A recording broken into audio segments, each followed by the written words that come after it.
Recentemente eu estava estudando as odds oferecidas na stake e nas casas de apostas para o Dallas Mavericks nessa temporada, e eu tive uma enorme surpresa.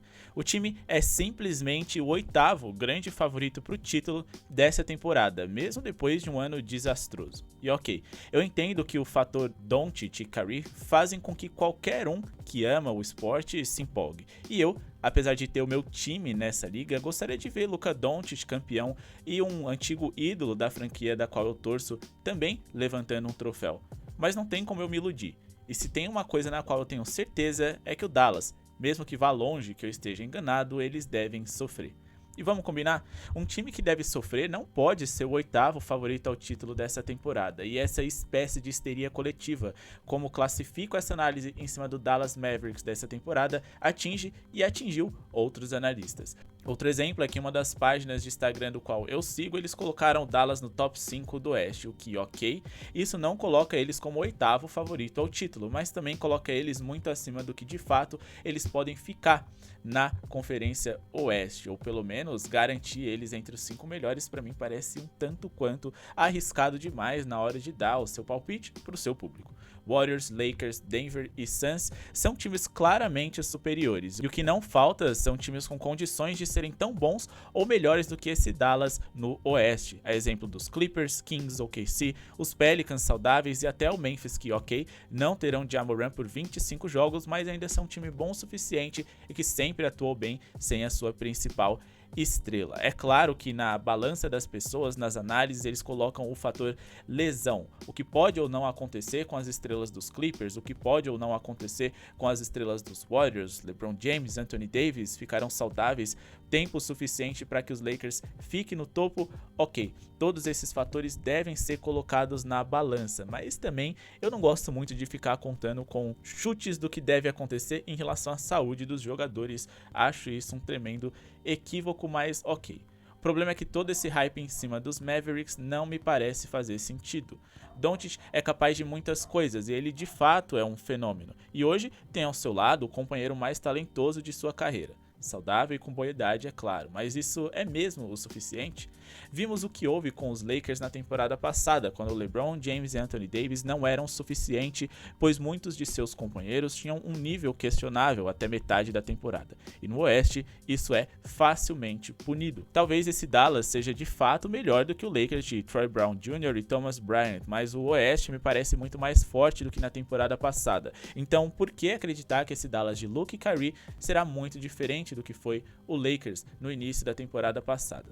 Em resumo, eles trouxeram um sexto homem interessante em Seth Curry e um ótimo titular em Grant Williams, mas terão mais uma vez o irregular Tim Hardaway Jr. provavelmente no seu titular e também Dwight Powell, até que seus jovens pivôs se adaptem e, bom, isso é simplesmente inaceitável. Dwight Powell sempre tá ali. Eles ainda perderam Red Bullock, que querendo ou não, ainda é um bom defensor de perímetro, um bom arremessador de 3 e um bom complemento para esse jogo do Luka Doncic, bem como Davis Bertans, que ok, não deu ar das suas graças em Dallas, mas vem de um bom mundial. Sabemos que a prioridade era manter Kyrie, e eles de fato fizeram muito com pouco nessa janela, o que é admirável, mas quem disse que é o suficiente? Doncic e Kyrie mostraram que são capazes de coisas grandes quando juntos em quadra, mas eles sofreram muito na defesa e não sei se Grant Williams vai resolver todos esses problemas.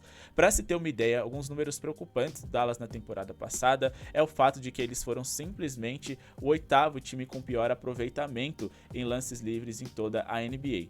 Eles foram também a sétima pior eficiência defensiva de toda a liga e, para completar, dentre os visitantes, eles foram simplesmente um dos 10 piores também. E bom, eu adoraria estar errado, assistir Doncic e torcer por ele é mágico, estamos falando de um dos meus 3 jogadores preferidos da liga e aquele que eu mais quero ver conquistar um título, mas precisamos ser realistas. Se esse vídeo envelhecer mal e o Dallas chegar no topo do Oeste, de fato eu vou ficar feliz de estar errado, mas não tem como negar que isso será uma enorme surpresa. Quem achar ali que o Dallas no topo do Oeste é previsível, tá botando muita fé em 2 jogadores que são capazes de muita coisa juntos, mas ainda estamos falando de um esporte coletivo e uma franquia que ainda tem um dos técnicos mais questionados da NBA e um dos que tem mais chances de sequer chegar ao final da temporada. Todos esses ingredientes pesam mais para o mal do que para o bem, mas a carisma, talento e estética do jogo da dupla dos Mavs faz com que muitos se empolguem mais do que deveriam. com quem não merece todo esse otimismo.